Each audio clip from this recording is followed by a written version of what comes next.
This is Geek News Central. My name is Todd Cochran, coming to you as live as it can be from Honolulu, Hawaii, overlooking Greater Oahu. The lead stories are, get ready for the Google Thanksgiving travel report. 3 million kids who have GPS-based watches are supposedly being tracked, and not just by their parents. Facebook is answering more questions and under extreme fire. And of course, video throttling within the mobile industry. It's under scrutiny and Congress wants answers. I want to welcome you to episode 1327 of the Geek News Central podcast for Thursday, November 15th. This show is sponsored in part by GoDaddy.com and listeners just like you. Great deals from GoDaddy can be found at geeknewscentral.com/GoDaddy. You too can support this show at geeknewscentral.com/insider. Hey, I want to give a warm welcome to all the new listeners of the show. Thanks for being here. And for those of you part of the Ohana, I'm glad to be back after being off for a Veterans Day. Thank you for being here. Matter of fact, if I'd have tried to have done a show on Veterans Day, I may not have actually been able to physically do it. We'll talk about that in a second. But for those of you that are new to the show, hey, welcome to the podcast. And take a few moments if you can and just get over to geeknewscentral.com. And when you're on the website, all you got to do is hit subscribe to the show via Apple Podcasts, on Google Podcasts, on Android, via email, Stitcher, TuneIn, Spotify, however you like to consume podcast. I've got a way for you to do it right on the website. Just click on the link of your app of choice. And of course, if you're just using the standard standard podcast app, you can use the RSS feed as well. If you have no idea what I'm talking about, click on the more subscribe options. Of course, you can subscribe to the newsletter on the website at the same time that you're there. That's a great way to stay connected with the show, because I send out a newsletter immediately following the show publication that basically links to everything that I'm going to talk about tonight. Of course, if you come back to the website about a day after and you wanted to rehash a specific part of the episode, Kirk goes through the show and actually puts the time hack links that basically just click on the link and it launches you right to that direct portion of the website. Of course, you can watch the show on the Apple TV via the Geek News Central podcast video feed.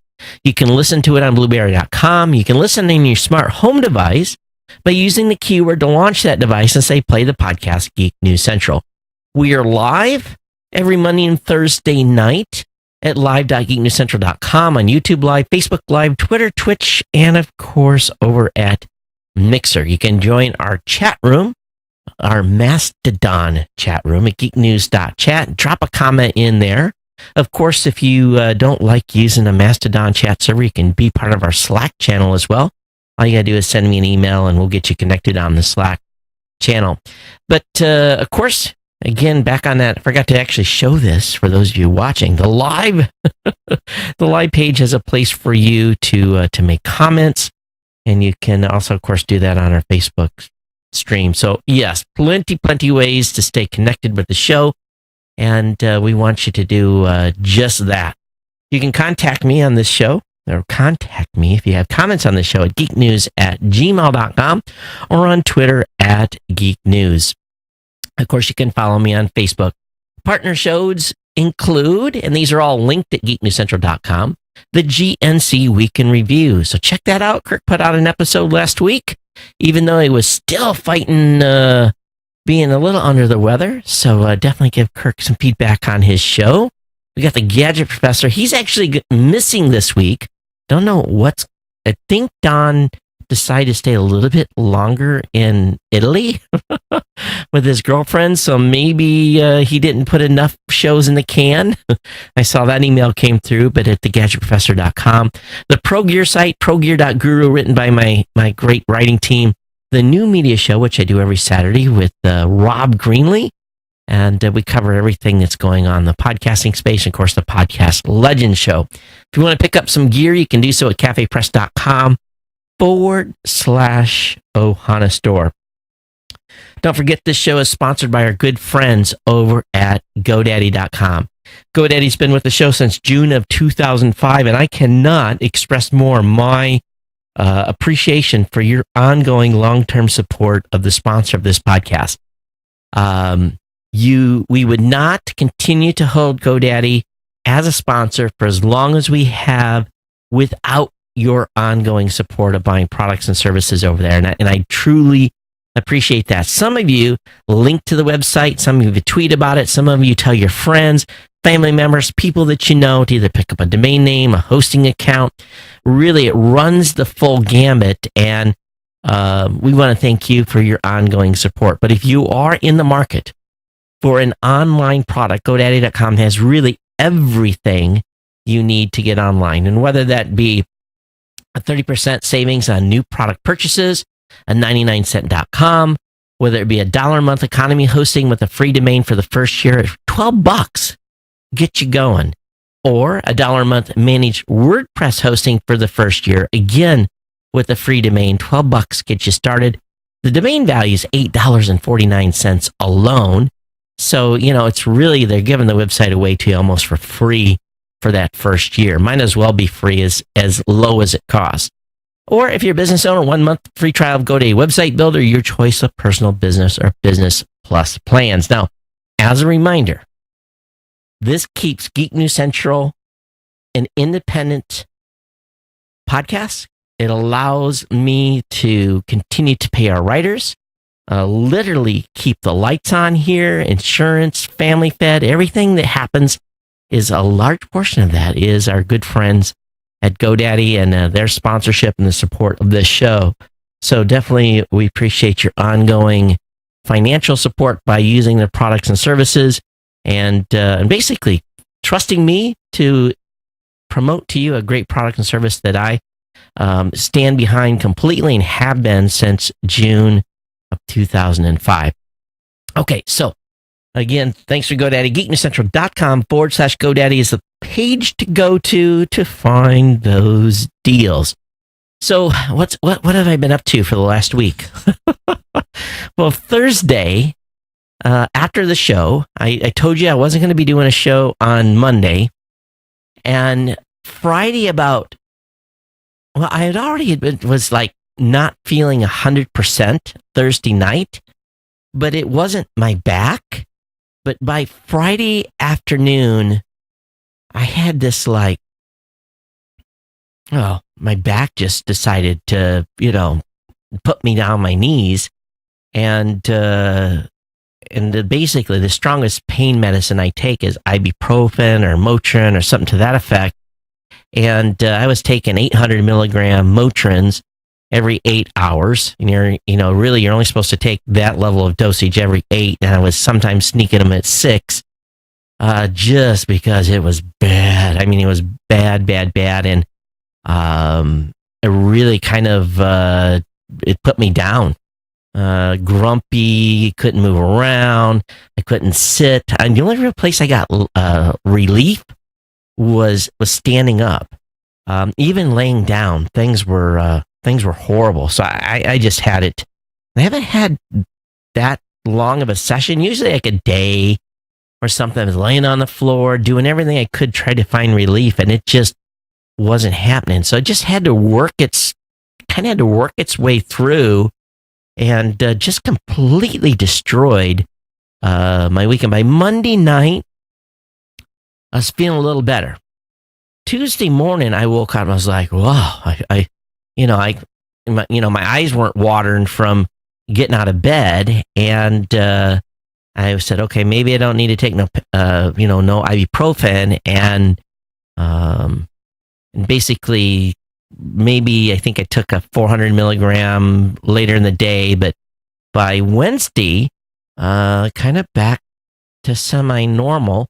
I did get in and get a shiatsu appointment on Wednesday afternoon, and oh man, my shiatsu guy, he laughed the entire time. Oh, Tada-san, you're stand by. Of course, and more tears came to my eyes as he worked through the issues. So I think he's found what was going on, and he dug in, and we'll see. I made an appointment to go back in 3 weeks, but here's the stupidity of my part. For years, I've been seeing him every 3 weeks. 3 to 4 weeks is about the length of time I went between going seeing my shiatsu guy and not having barely an issue really here for a number of years.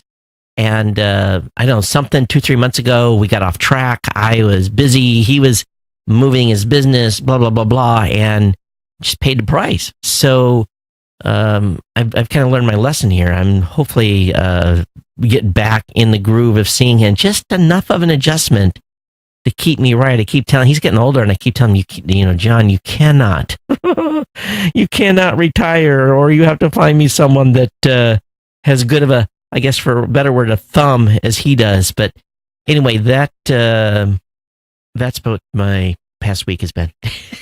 Lots of meetings, lots of calls, just busy from sun up to sundown. But here we are, and we're together, and I've talked too much. We'll get into the tech. For those of you that are new to the show, what we really do here is I give you a bunch of tech, and we're going to get into that in a second.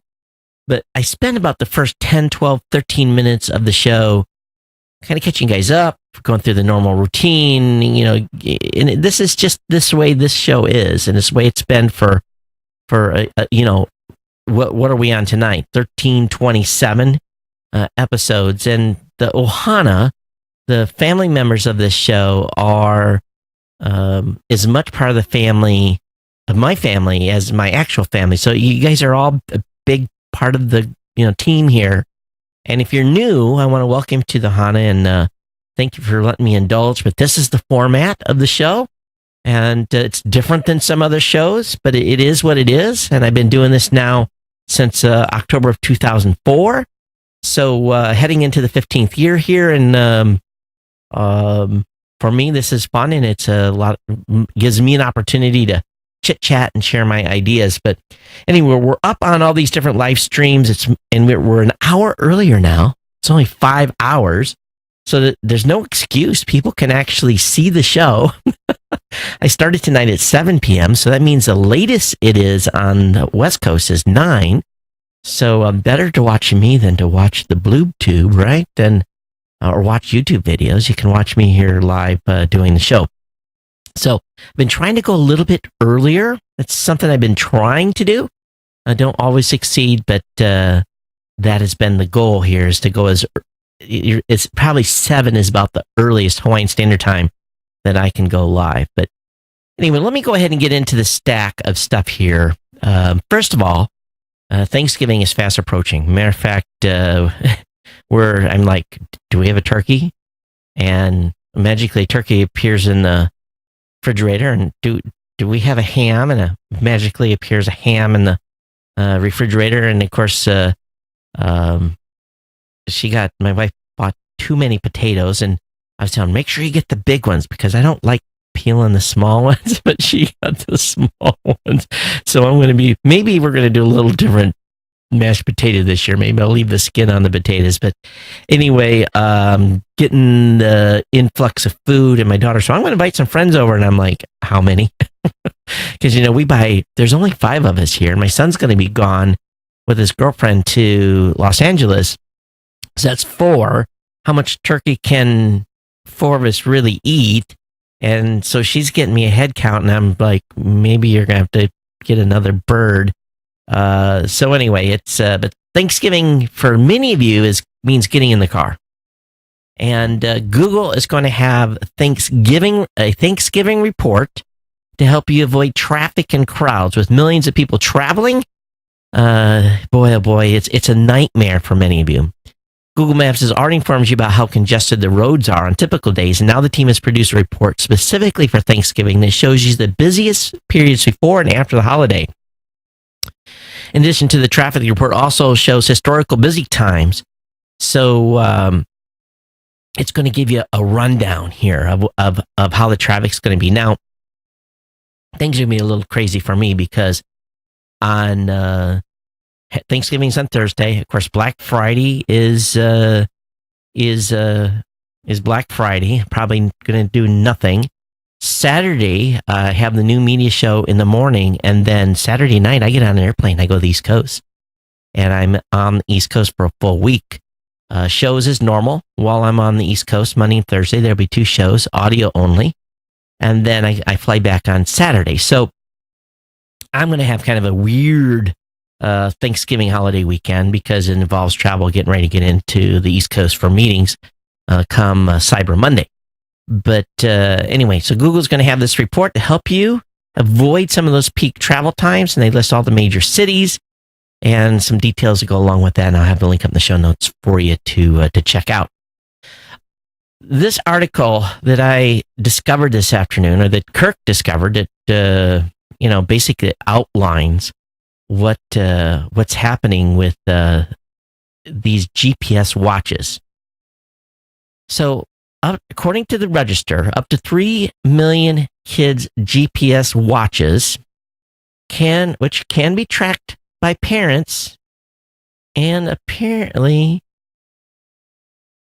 any hackers. Parents could be unwittingly putting their children's safety and privacy at risk thanks to security vulnerabilities. The cheapo watches are supposed to be worn by the youngsters and use SIM cards to connect to cellular networks. I know a lot of people, I have friends that use these. The idea is they beam to back-end servers the GPS-located coordinates of the wearer, so the parents can, via website or app, find out where the kids are at all times. Now, some of the phones actually let you kids call you. However, an investigation by the British security shop Pen Test Partners has shown that the software used by smartphone app that communicates with the watches is so poorly coded that the connections are easy to hijack. Meaning that people that maybe you don't want knowing where your kids are can snoop on kids as if they were the parents. The probe began when a friend of one of those InfoSec folks bought a MySafes, as MISAFES, MySafes Kid Watcher for his offspring, a snap at just 10 pounds for the unit, but after playing around with it, they found shocking levels of insecurity. There was no encryption like it was like the 1990s. And they believe that in excess of 1 million smart kids tracking watches with similar vulnerabilities are being used, with possibility in excess of 3 million globally. And it may not be just this specific vendor. I've always been a little weirded out by those watches, and I understand why parents are using them. I really do, with what's going on in the world today. But this is a little unnerving, to be frank. So, when I was a kid, and, let's qualify this here. Probably when I was 5, my mom would probably let me go in the backyard. And by the time I was 8 or 9, of course, I lived in the country. I was running all over the place. And by 10, I was, free bird. Don't come back in before dark. That was kind of the rule, right? And, but, it was a different time. And, my best friend's house was a mile away. My grandparents' house was a mile away. And I either rode my bike or walked over there so I think a lot of kids, though, parents try to give their kids a little bit of freedom, but they still have this nagging thought in the back of their head, what if, right? And being able to communicate with your kids and make sure they stay within zone of where they're supposed to be is good.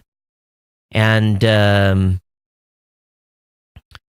this researcher wrote some simple C code, and he automated the process, and he would have been able to very easily access the account of our 12,000 MySafe watches, and also be able to download a photo of each child. Now, this is crazy. Think about this. He would have been able to access the accounts of over 12,000 MySafe watches and also download a photo of each child, plus the name and other or aforementioned personal details, as well as the phone number of the parents of the watch itself.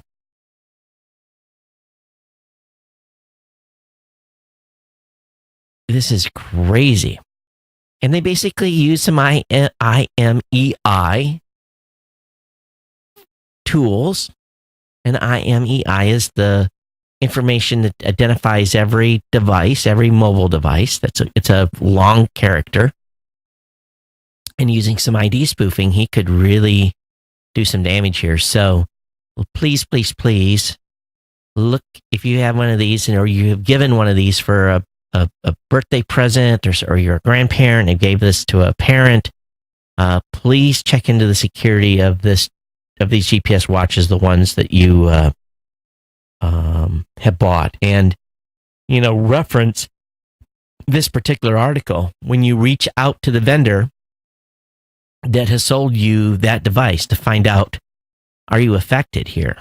They may not admit it, but time to do a little research here, because the word's out with this article being out, and that there are some dubious, nasty, sickening individuals out there that are, in the back of their minds, they're scheming ways that they can track up to 3 million kids.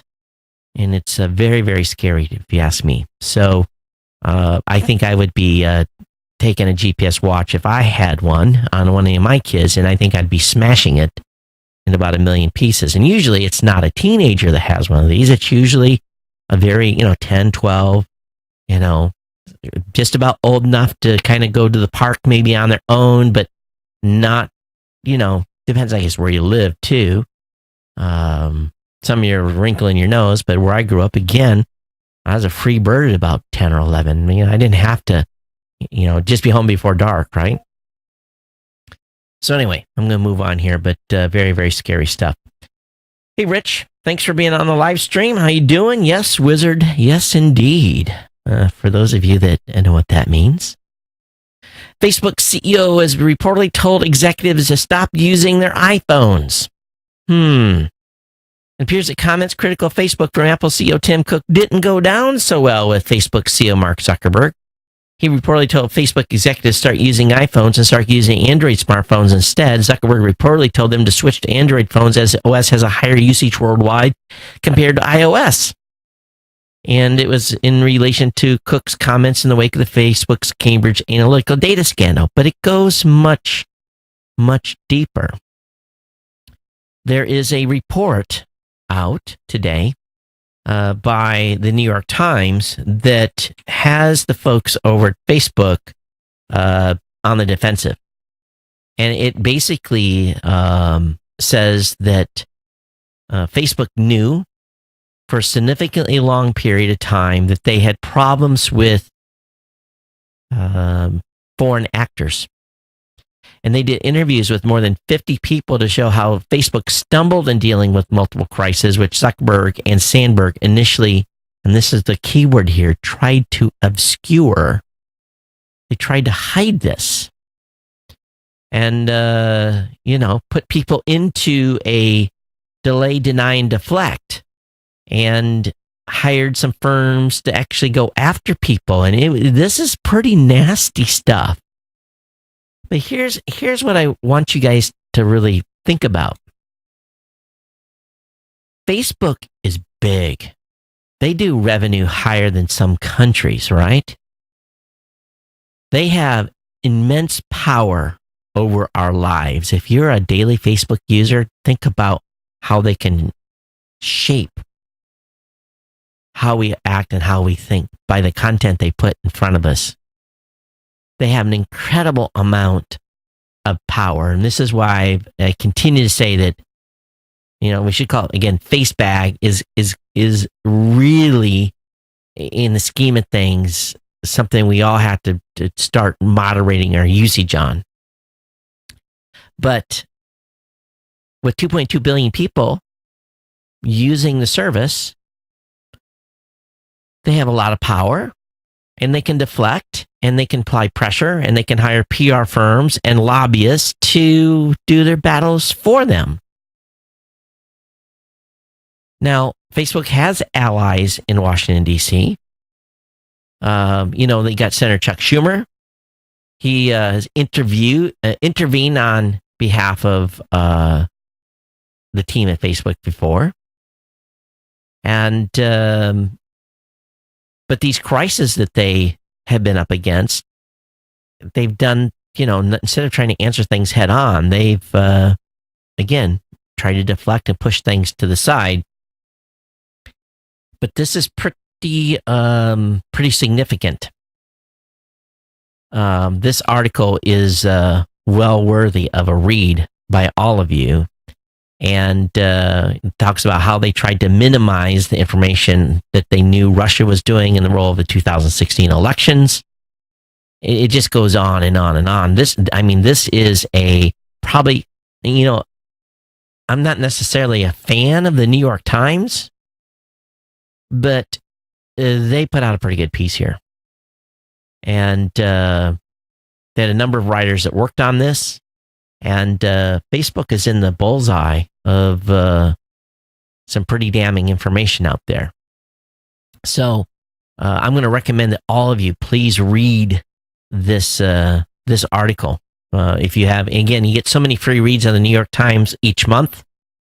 And if you've ran out already, and, I don't have a subscription, I was able to click it, and I think you get 15 free views a month. Come back to this if you've already run out, or find a copy of it somewhere else. It's this is big, and this is I think this is, and of course, Facebook immediately is on the defense, coming back and saying how it was inaccurate and how they didn't know this information this earlier and a whole bunch of things. Well, I think they got some answering to do. I really do. And they're definitely, we haven't heard the last of this. This story's going to stick around for a few days. On top of that, Facebook removed over 1.5 billion fake accounts in the last 6 months. Now, you think about that. 1.5 billion fake accounts. That's an incredible number. Now, that's up from 1.3 billion they removed in the previous 6 months. So, if you just wonder how widespread false and fake content is on Facebook, you really have to go no further than that.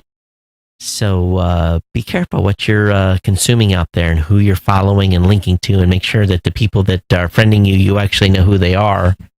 It's, that's, some simple advice here, and I think probably all of us are following that.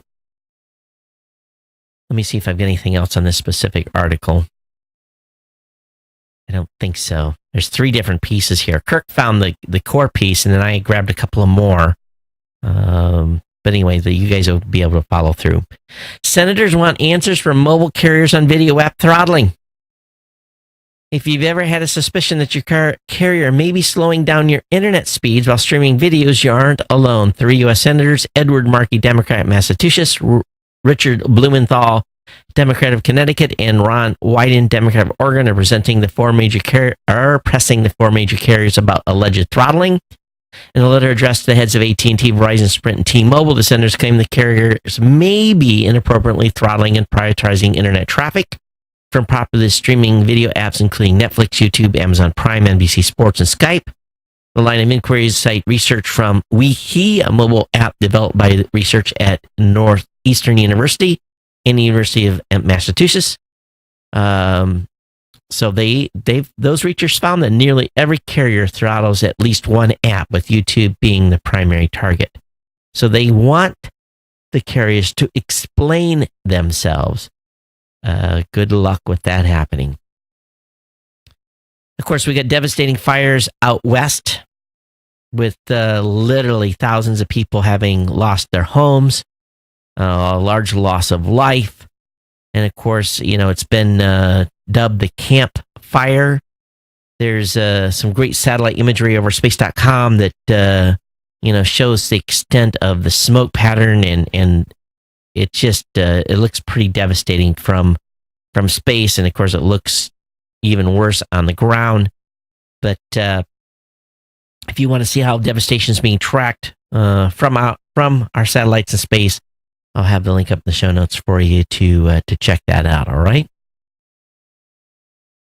You're going to laugh at this one. This one is no surprise to me.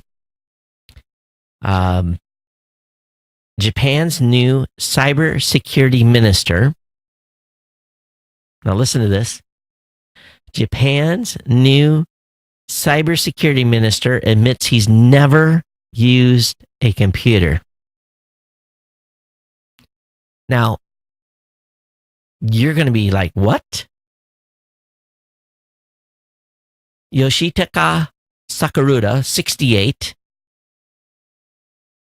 has never used a computer. Japanese lawmakers were understandably baffled when on Wednesday he appeared confused when asked some basic technology questions relating to the use of USB drives in nuclear power plants. He says, I don't know the details well, so I'll having an expert answer your question if necessary. The man who is supposed to be the expert said. He added that he has been running his own business since the age of 25. He simply orders employees or secretaries to use a computer when necessary. I don't type on a computer. Now, let me just, many of you are probably like, kidding me. No. Japanese bosses in big companies are gods. They don't, their every need is taken care of. They have mobile devices. That's what they use. They don't use computers. Their employees take care of everything. This does not surprise me in the least. It would be unimaginable for any company CEO in the United States to not have extensive computer skills. If nothing else, to be able to check email, be able to use Word, look at spreadsheets, all that stuff, right, that we all do digitally. I can't imagine asking my employees, well, can you do this for me on the computer? No. But in Japan, I am not at all surprised because, again, they're big-time mobile users, and there's a lot of people in Japan that even of all age ranges that don't own a computer. They do everything on a mobile device.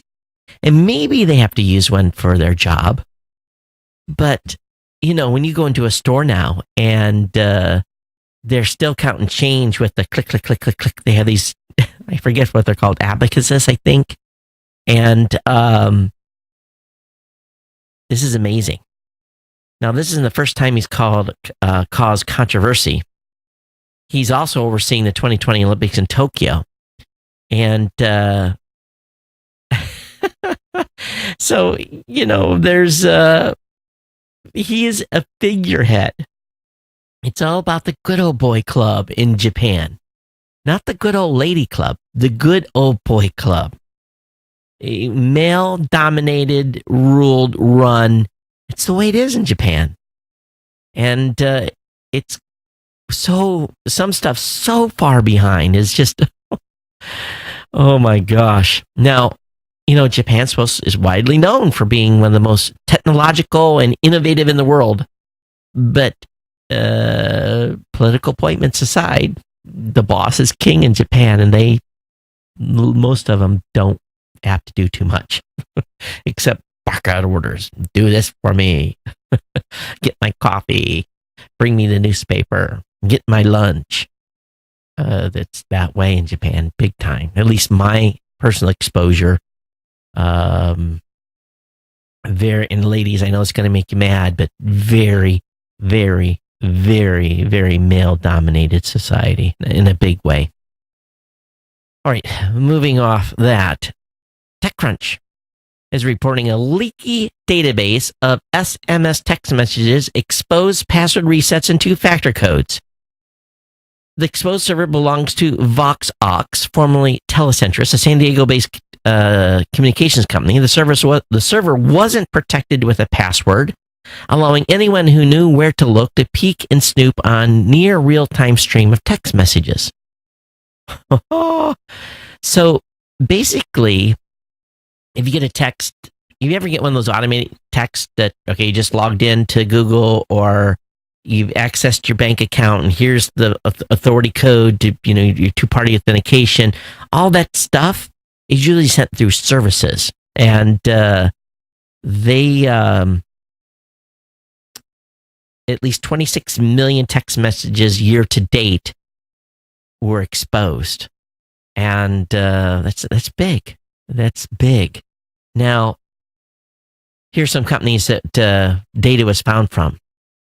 Booking.com, Fidelity Investments, First Tech Federal Credit Union, information from Amazon for tracking information, UPS tracking numbers, even some game stuff. HQ Trivia, Keiko Talk, Viper. Viper's a chat app used in Asia a lot. Several small to mid-sized hospitals, medical facilities sent reminders to patients about their upcoming appointments, in some case billing inquiries. Yahoo used the service to send some account keys by text message.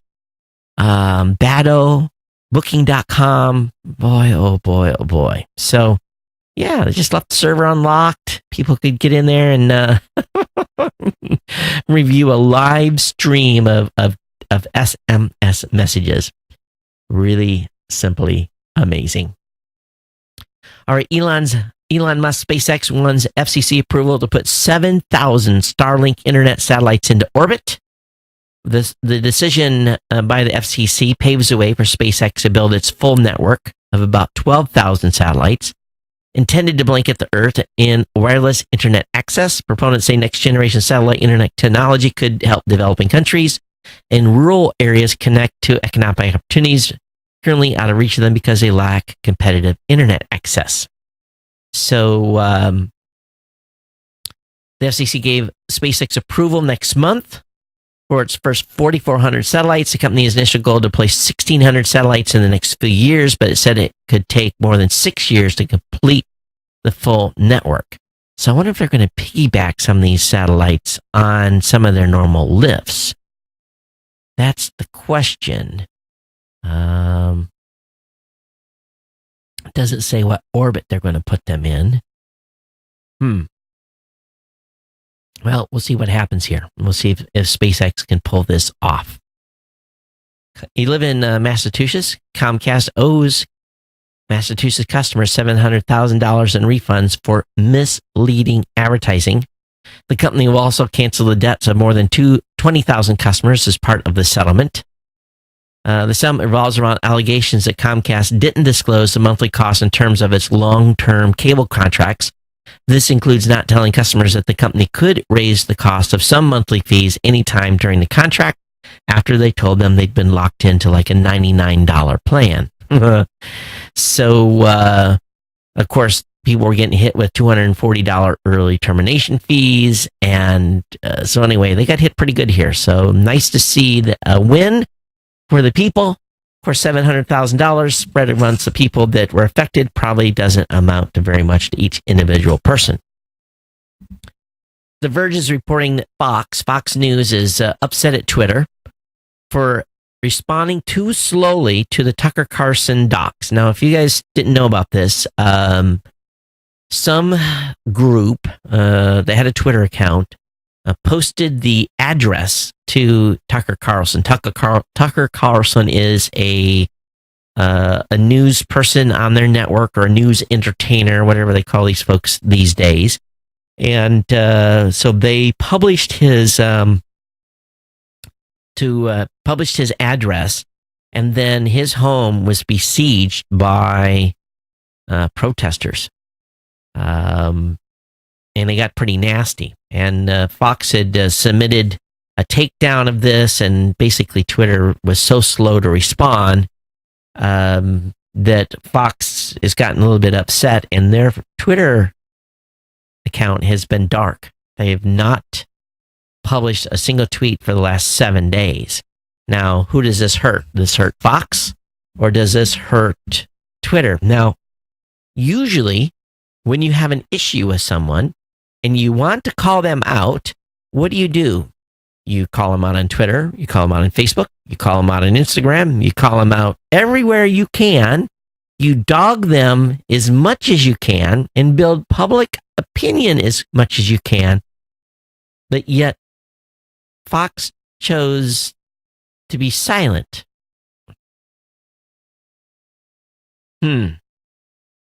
It's interesting here, right?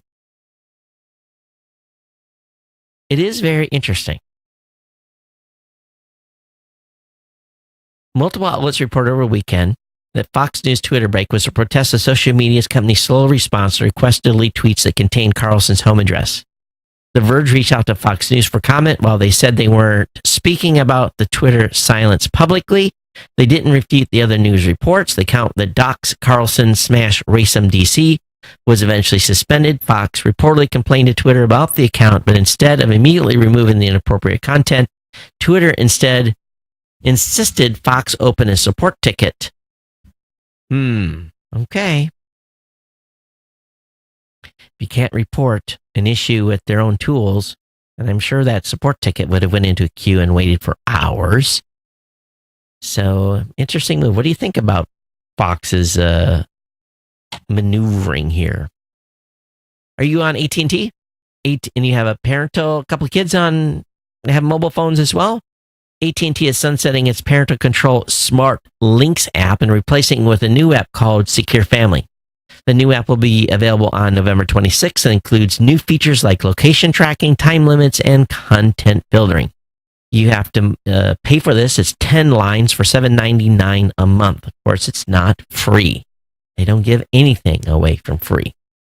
According to Engadget, there's an iPhone X bug, iPhone 10 bug that lets hackers snag deleted photos. Think about that. Whether it's because they're unflatteringly inappropriate or just plain terrible, we've all deleted photos, right?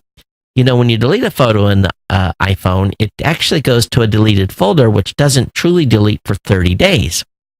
Well, during a contest for hackers, they connected to the device, which was running iOS 12.1 through a malicious Wi-Fi access point and exploited a vulnerability in a just-in-time compiler, which helps iPhones run faster by processing code while a program is running. And they were able to grab a photo from the recently deleted album in the Photos app. They earned a $50,000 bounty and have reported the bug to Apple, which it has not yet to this date been deleted. All right. Bada bing, bada boom. All right. How many, I've got sitting behind me here an antenna and a amplifier and some things to wire up for over-the-air TV. I need to get that done this coming weekend. But there's a new way to cut the cord for do-it-yourself nerds, and it might be the best way as well. Silicon Dest is best known for its series of HD home run DVR devices. But they've gone a little bit further here. Now, for $35 a month, you can stream 45 cable channels on top of all the content you're pulling down from your antenna. They make this at a pretty good price, but you have to purchase one of their HD home run devices that handles over-the-air transmissions that will record to an external hard drive for $80.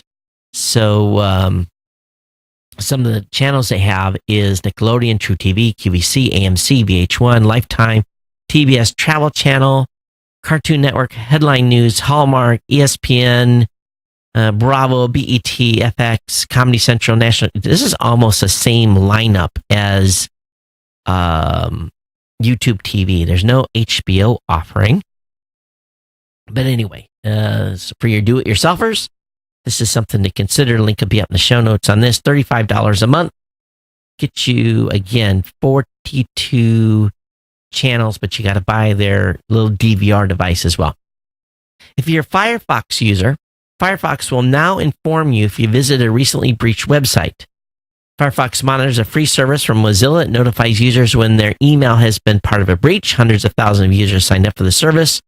Mozilla is now offering a monitor in over 26 languages so that more people can use the service in their native language.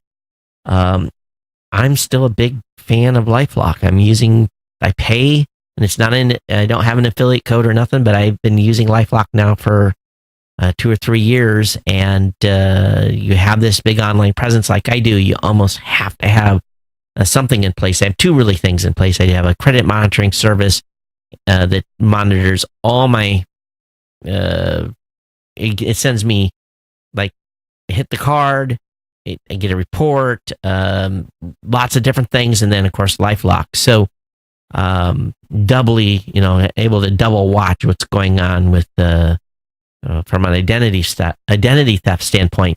But this is something that looks like it's free. So pretty cool here. So I'll have that link in the show notes for you to check out. Lyft has enabled default tipping and a 5-star rating for drivers. And so again, Lyft is adding a couple driver-focused features for its ride sharing to make it easier for passengers to tip. With a default tipping option, Lyft will also allow passengers to tip while they're still on the ride, so they don't forget about it when rushing out of the car.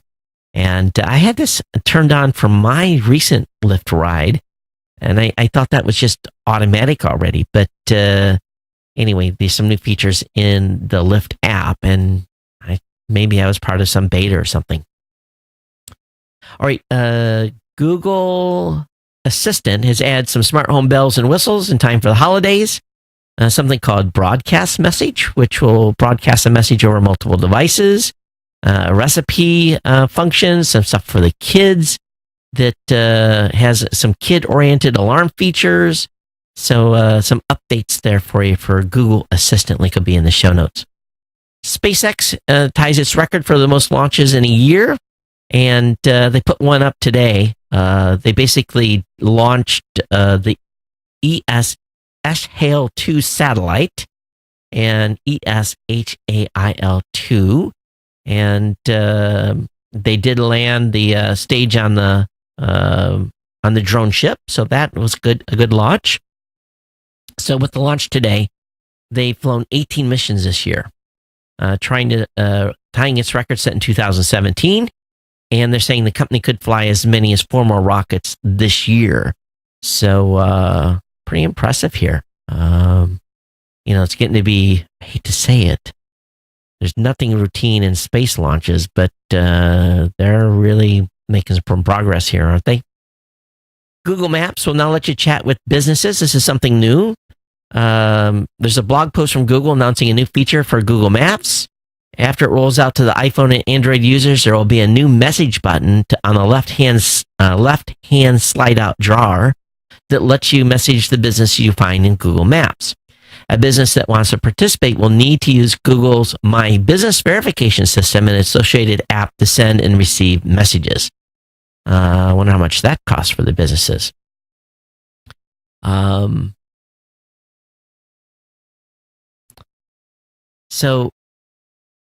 Well, it seems like a genuinely useful feature if you want to ask a store or a restaurant a quick question, but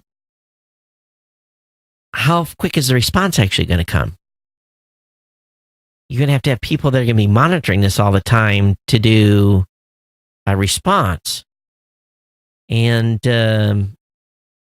but, Google's big on launching messaging stuff at this point. I don't know how many ways they can spin it here.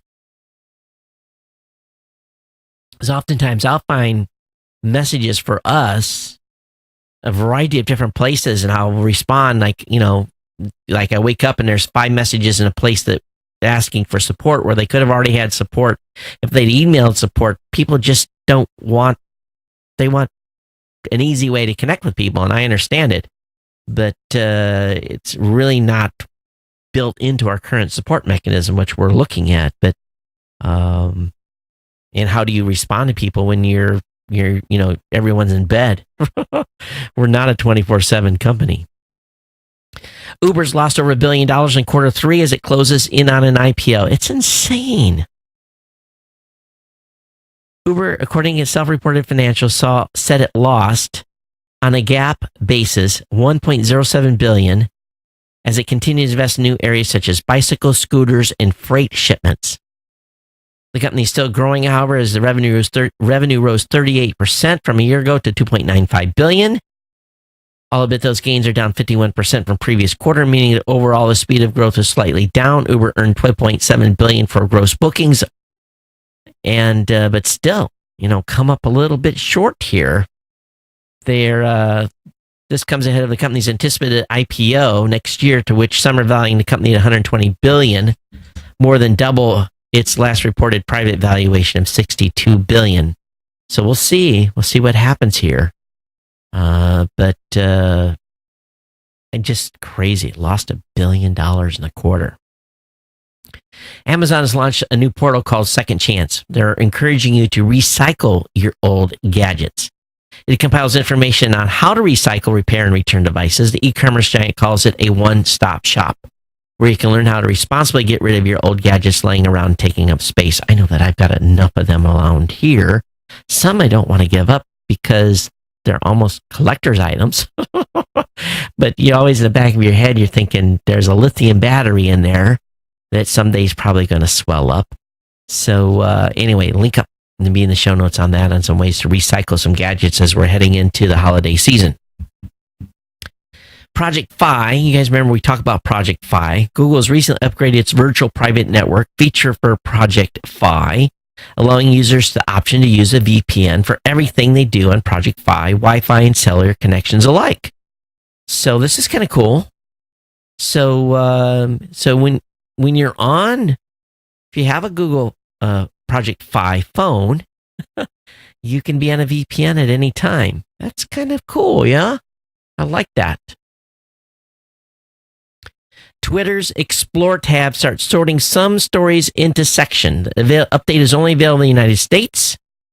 And the platform says it implemented the change to make Explore easy to, explore and to give a quick way to find stories you actually like to read. Twitter launched Explore early last year to put trending topics and the biggest news on the platform, as well as search in one location. The company started serving ads within the tab back in July. Now, when you visit from your iPhone or iPad, you'll see sections such as news, sports, fun, and entertainment. Tapping when loading trending topics for that particular section. So I want to see stuff that I'm interested in. I don't want to see so much news. So we'll see if this does this. All right. You got some old game consoles? Well, there's some great places to buy old games. And the folks here at Kotaku, I like Kotaku as a website to know some of the writers over there. You do know that garage sales are a great place to pick up old games. That's always a great place. Swap meets, flea markets. Goodwill has a huge number as well. Game conventions have rare stuff too. You may pay a little bit of a bigger price. Of course, there's some stores, secondhand stores that sell these as well. eBay, lots of places to buy secondhand games, and you can find just about anything you want out there. So if you have some consoles that you want to hang on to, but you've got some games you want to fill your collection, that might be a way to do that.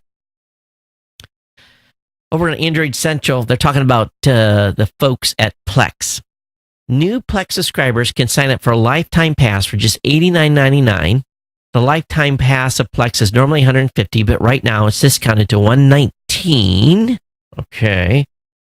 They've got a code on this website that will take another $30 off the cost of a lifetime Plex pass. This deal is for new members and won't work if you already have a subscription. So anyway, Plex and Plex Media Server is an option for you here to save a little money if you've been looking at the specific service, all right? Also, Black Friday is soon upon us, and you can get some big discounts before Black Friday. Everyone's, they're looking for your money. B&H has got some deals out there. The Google Store, Amazon, of course, Massdrop, Samsung, Sam's Club, Microsoft, Best Buy, GameStop, Newegg, you name it. We've got the links on Geek News Central that's in the show notes today. Definitely check that out. Go shopping early and save time. Don't fight the crowds on Friday. Also, you can get a $10 award-winning, you can get 10 award-winning Mac apps for $25. And I've been looking through this list. It's not bad. They've got a YouTube video that kind of explains each one. Link will be up in the show notes. Maybe there's some options for you there. Also, Amazon is discontinuing the Echo and Fire devices for Black Friday. So, they've got a whole bunch of new stuff. The Echo Dot, Echo Dot Kids Edition, Echo Second Generation, Echo Red, all new Echo Plus, Echo Spot, Echo Show. But they are discontinuing some devices. So that's kind of be expected here because they've rolled out a whole bunch of new stuff. But anyway, link will be up in the show notes, and save big money on those devices over the next couple of weeks. CNET's reporting eBay has a toy catalog offering a $11,000 Boba Fett and a $100,000 Transformer. Old and new toys mingle for the holidays. So if you're looking to buy collectibles, vintage Star Wars, that kind of stuff. They've got some of that high grade stuff available. They also has, a $20 Bumblebee and $10 Marvel figures as well. So if you're a collector, this might be a way to score one of those pieces that you've been hoping for a long, long time. All right, before I go tonight, there was a brand new site that has been launched by Google. It's called web.dev, and it allows, and I just sent an email off to the guy that just got done working on Geek News Central and doing a whole bunch of work, and I said, hey, look at this new site and look at the new suggestions it has for Geek News Central. And it's, look at all these things here that we could use to make the site even more faster. So, and it's even accessibility stuff. And I had to laugh because I'm sure I'm going to give this guy a coronary in trying to figure out what we can do to continue to improve the performance of Geek News Central. I'm very, very serious about this. We've talked about it on the show quite a bit. And a lot of it has to do with the template, and I've learned more about this kind of stuff than I probably should. But it's it's one, the speed is way up on the website, especially the sub pages. The homepage is always going to be a little bit slower, but the individual blog post pages are really rocking and scoring high, and the indexing scores, I'm real happy with that. But it's just like, okay, tweak everything we can, and then we'll look at the hardware. But the hardware is pretty high performance already. But this is a pretty cool thing. If you have a website, web.dev/measure. I didn't even know .dev was a domain name, to be frank. I really, really didn't. Okay, I think that's going to wrap us up. Let me go back here and see if I've got any email that has come in. I'm on the wrong account. Bada bing, bada boom. Let's look over here. What has come in? Yeah, did this? No, I already read this email. All right, so that's going to wrap us. We're going to get out of here. Not bad on time today. I want to thank you all for hanging out with me here. It's honestly I felt a little weird not doing the show Monday, but I was in agony. And was getting, I was a little bit better, but still I'd have been wiggling in the chair for a whole hour.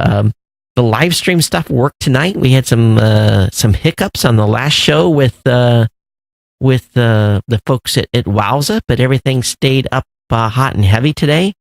So I'm pretty pleased with that. I'll be definitely checking all the connections and how it looked on the other side.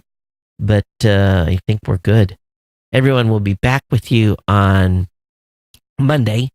Obviously, there will be no show on Thanksgiving. So, again, kind of onesie-twosies in a row, but, back on schedule after the holiday. A couple of shows where I will be audio only. But it's been my pleasure to bring you a show here. I really, truly thank you for being part of the Ohana. Thank you for your ongoing support of our sponsor, Geek News Central. GoDaddy.com. And you can find that at geeknewscentral.com/GoDaddy. But how do you think we've been doing this year? How's the show been? You been enjoying it? Have I been slacking off? Have I been falling into any bad habits? Love to hear your feedback as we're getting close to the end of the year. It's always time to tweak. And to be honest with you, this year has just, boom. I mean, I'm way behind on planning for CES and a whole bunch of other stuff. And at some point, you just kind of have to say, oh, well, because I just can't get it all done. It's just impossible. And some stuff is just going to have to drop by the wayside. There's not enough hours in the day for me to get her all done. As long as I get 2 shows a week out as much as the best I can, and keep you guys happy with content. I think that's the most important thing. But yeah, it's been a busy year. It's been an amazing year, to be honest with you. Matter of fact, I'm meeting with my team at Raw Voice tomorrow morning. We're going to have a team meeting where we're going to go over a whole bunch of items, including company sales performance, what's going on in support, what's going on with dev. And we're doing these every monthly kind of roundtables with the team to keep everyone fully in the loop, because we got people that are spread out in different locations. Not everyone's in the office in Columbus. Just part of the daily routine of running a podcasting company, and at the same time doing what I do here and juggling multiple hats and trying to keep everything on track. Now that my back's feeling better, I will attempt to go light in the gym tomorrow. We'll see how that goes. But hey, it's been my pleasure bringing the show. Thanks for being here. Thanks for being part of the Ohana. We'll see you on the next go round. And everyone, take care. We'll see you next time. Aloha.